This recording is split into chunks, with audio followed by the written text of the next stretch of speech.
am addicted to Snapchat. I take around 100 to 200 selfies on a daily basis and have done so for the past 5 years. Snapchat was the first app I downloaded when I got my iPhone. And at this very moment, my score is roughly 400,000. For those of you who don't know how Snapchat scores work, it is the sum of all snaps sent and received. There are 100 million people across the world who use Snapchat every day.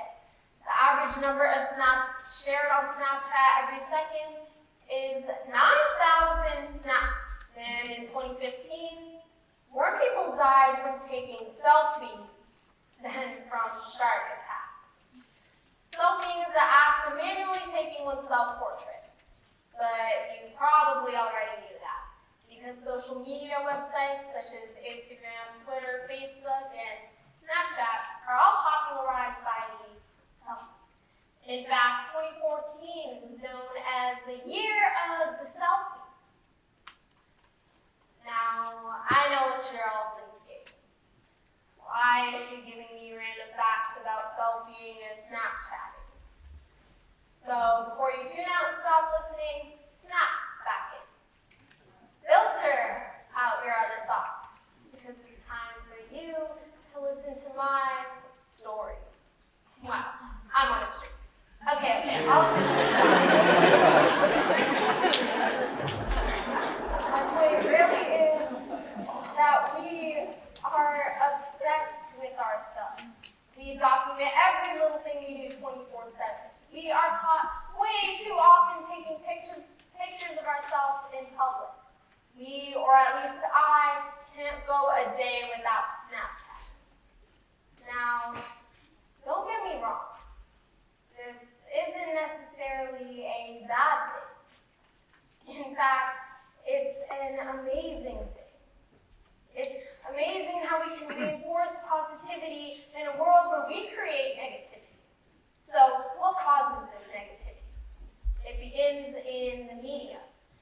The media promotes stories that portray the worst aspects of humankind. Stories of death and violence pack every news channel.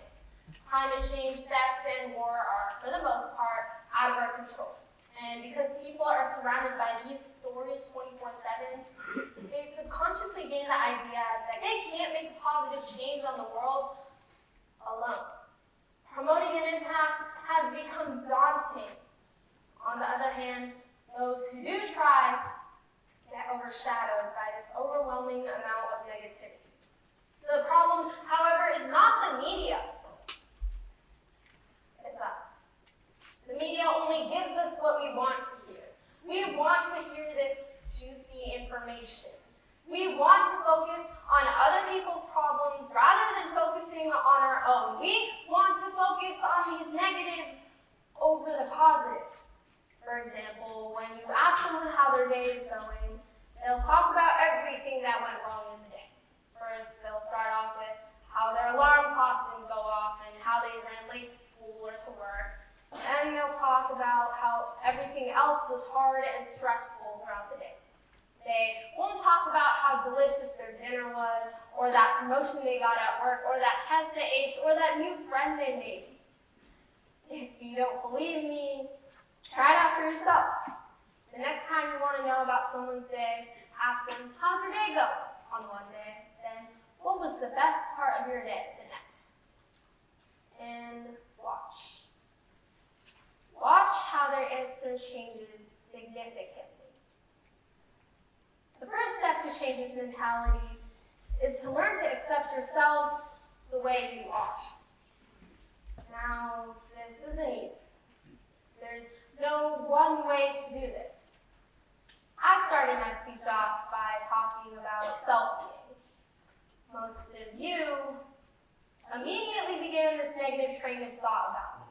It's no secret that society places a negative outlook on those who take selfies, because those that do are considered to be too self-obsessed. And that somehow makes you a narcissist because it somehow makes you selfish. Alex Moritz says that the selfie stick has to top the list for what best defines narcissism in society today. Susie Kasem says that the more selfies a woman takes, the more self-obsessed and self-absorbed she is. But what's so wrong with loving who you are? What's so wrong with loving how you look?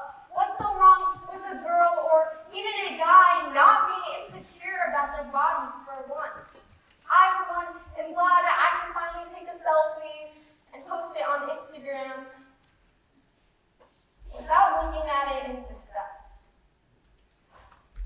If the act of taking a selfie and posting it on social media makes people happy, then why do others look down upon that?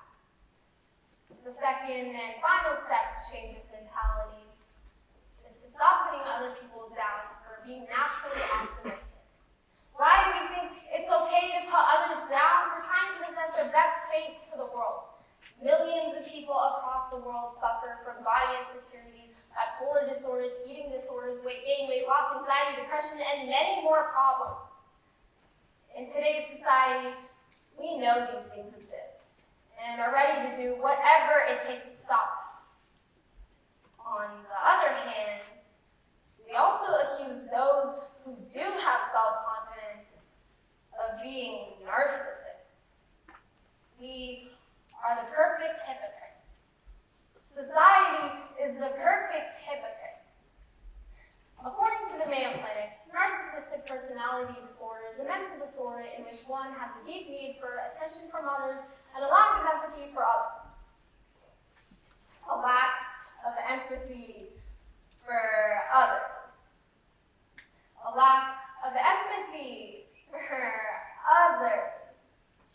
Loving yourself and being proud of yourself has nothing to do with anyone else. When society realizes this, positivity will follow. It's time to change the way we live. It's time to make a change in our society.